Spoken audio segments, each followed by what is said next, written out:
He spots it before anyone else does. A shape on the ridge half a mile out. Barely more than a flicker against the grass.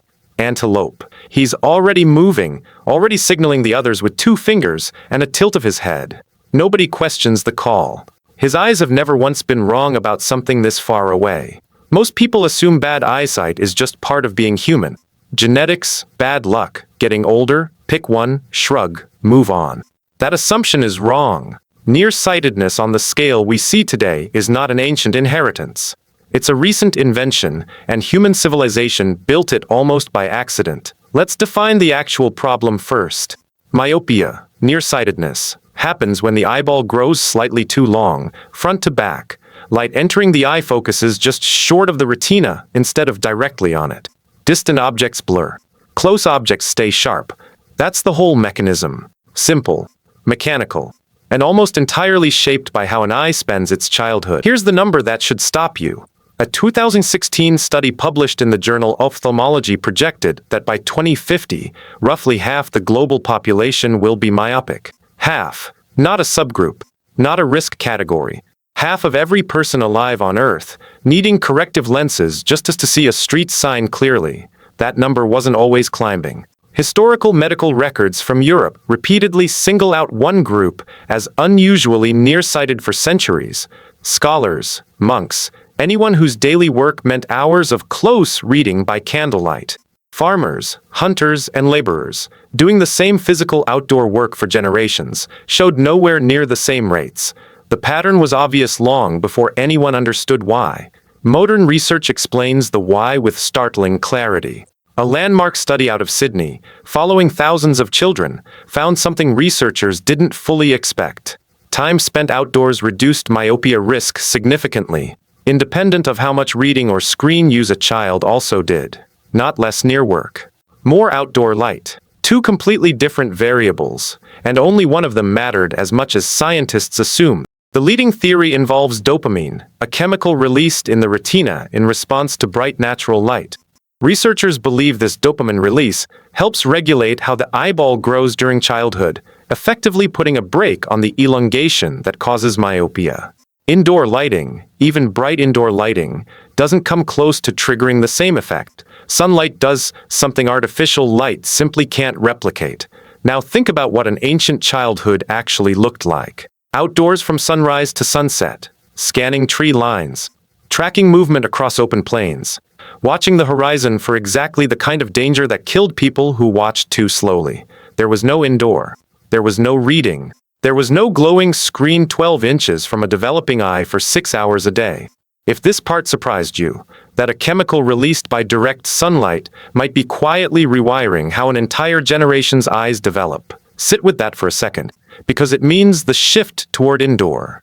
Close-focused living may be reshaping human vision faster than almost any other physical trait we can measure.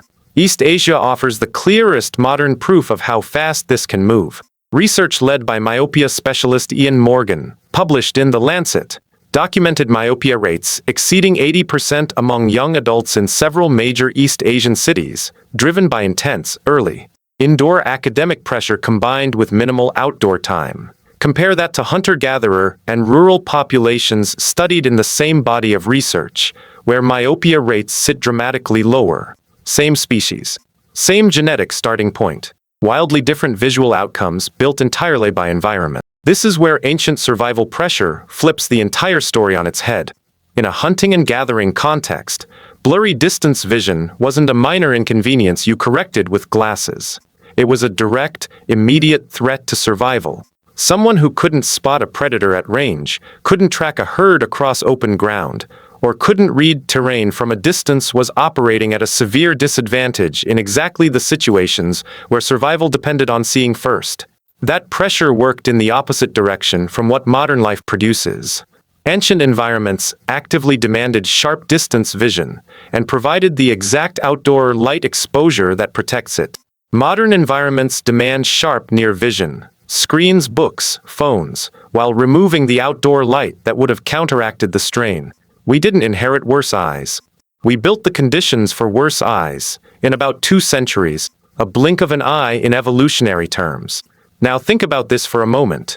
If a hunter-gatherer child and a modern child were swapped at birth, growing up in each other's environment, which one do you think would end up needing glasses?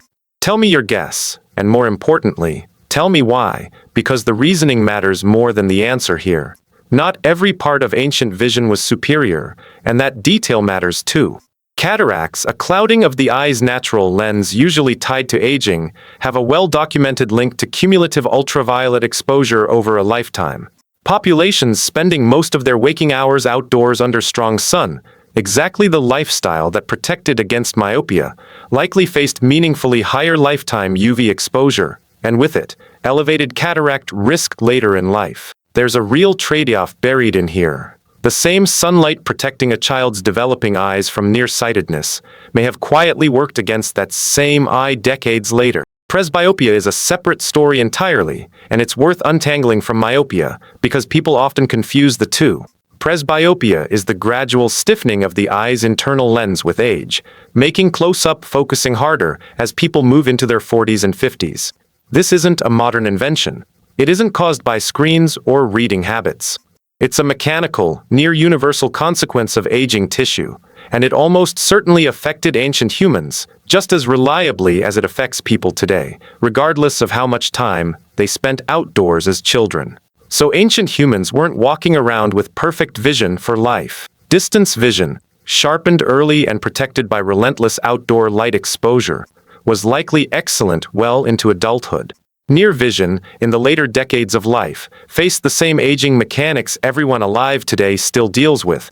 Two completely different systems, two completely different timelines, both packed into the same pair of eyes. Childhood is the critical window in almost everything discussed here, and that detail deserves one more moment of attention.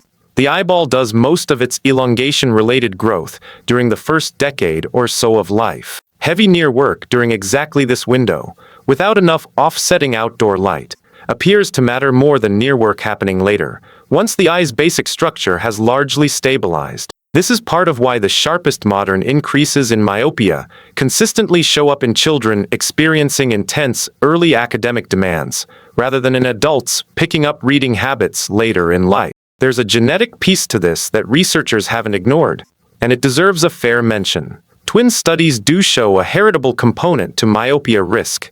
Children with two myopic parents face meaningfully higher odds than children with none. But heritability explaining part of the risk within a population is not the same as heritability explaining why myopia rates have doubled or tripled within a single generation. Genes don't shift that fast. Environments do. The genetic piece sets the range of susceptibility. The environment decides how much of that range actually gets triggered. Urbanization itself compounds nearly every factor already discussed, and it's worth separating out as its own force. Dense cities mean shorter typical viewing distances almost everywhere. Narrower streets, closer buildings, more time spent indoors simply because there's less open space to occupy outdoors in the first place. A child raised in a rural environment with wide-open sight lanes encounters long-distance viewing constantly, almost by accident, just by existing in that space.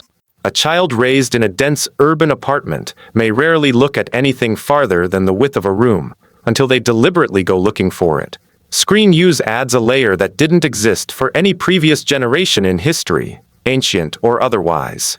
Reading a physical book still involves natural blinking patterns and occasional distance glancing that researchers have measured. Screen use, particularly on small handheld devices, appears to reduce blink rate and encourage even closer, more fixed viewing distances than traditional reading ever did. This is an extremely recent variable, decades old at most, layered directly on top of an already indoor-heavy, close-focused modern childhood. Seasonal light exposure adds yet another wrinkle researchers have documented. Studies tracking myopia progression across the school year found measurable seasonal variation. Progression tends to slow during long summer days with more outdoor time, and accelerate during school months packed with indoor instruction and shorter daylight hours. This means the same child can show genuinely different rates of eye elongation depending entirely on the season, months apart, without a single change in their underlying genetics. Diet almost certainly played some role too, though the evidence here is thinner and researchers are more cautious about it. Some studies have explored links between refined carbohydrate intake, insulin response, and eye growth, suggesting that dramatic dietary shifts accompanying industrialization might interact with the same biological pathways involved in myopia development. This remains an active area of research rather than a settled conclusion, but it fits a broader pattern running through everything discussed here. Nearly every major shift between ancient and modern life, light, distance, food, daily rhythm, happen to change in ways that push in the same direction for eye development, all within a historical eye blink. Genetics offers one more angle worth separating out clearly. Population-level studies comparing East Asian and European ancestry groups, even accounting for shared modern environments, find somewhat different baseline susceptibility to myopia. This tells us genetic background can shift the odds. It does not tell us genetics caused the recent explosion in cases, since populations with the exact same genetic background as their grandparents are now developing myopia at dramatically higher rates within a single lifetime.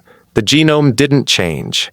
The environment did, and that distinction matters enormously when people try to explain away modern vision decline as simply inherited bad luck. There's one more detail worth sitting with before we close this out.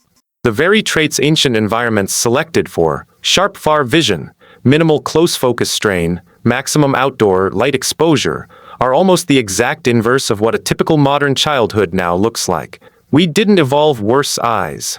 We reversed the entire environmental equation our vision spent hundreds of thousands of years adapting to, and we did it in roughly 200 years.